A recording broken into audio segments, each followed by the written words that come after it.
ప్రముఖ choreographer Johnny మాస్టర్పై ఓ మహిళ లైంగిక వేధింపుల కేసు నమోదు చేసింది. ఆయన తనని పలుమార్లు లొంగదీసుకున్నారని ఓ మహిళ ఫిర్యాదు చేయడం సంచలనంగా మారింది.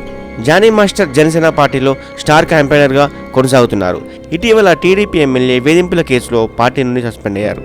తాజాగా జానీ మాస్టర్ సైతం రేప్ కేసులో ఇరుక్కోవడం ఇప్పుడు సంచలనంగా మారింది. దీనిపై పూర్తి వివరాల్లోకి వెళ్తే, ప్రముఖ కొరియోగ్రాఫర్ డాన్స్ మాస్టర్పై ఓ మహిళా డాన్స్ మాస్టర్ పోలీసులకు ఫిర్యాదు చేశారు. మధ్యప్రదేశ్కు చెందిన 21 ఏళ్ల మహిళ జానీ మాస్టర్ దగ్గర అసిస్టెంట్ కొరియోగ్రాఫర్గా గత 6 నెలలుగా పనిచేస్తుంది.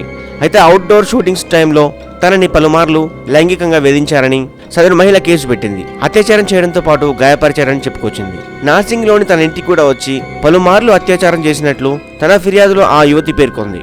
అవకాశాలు అడ్డుకోవడమే కాకుండా శారీరకంగా మానసికంగా వేధిస్తున్నారని వాపోయింది. మహిళ ఇచ్చిన ఫిర్యాదు మేరకు రాయదుర్గం పోలీసులు జానీ మాస్టర్పై 0 FIRను నమోదు చేశారు.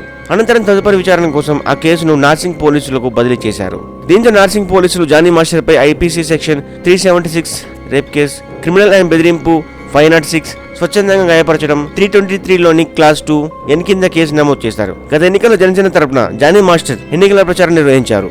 పవన్ కళ్యాణ్ జనసేన పార్టీకి స్టార్ క్యాంపెయినర్గా జానీ మాస్టర్ కొనసాగారు. కొన్ని రోజుల క్రితం మాట్లాడుతూ పవన్ కళ్యాణ్ త్వరలో సీఎం ప్రధాని అవుతారని కూడా చెప్పుకొచ్చారు. మరి ఇప్పుడు తనపై నమోదైన కేసు విషయంలో జనసేన ఎలా స్పందిస్తుందో చూడాలి.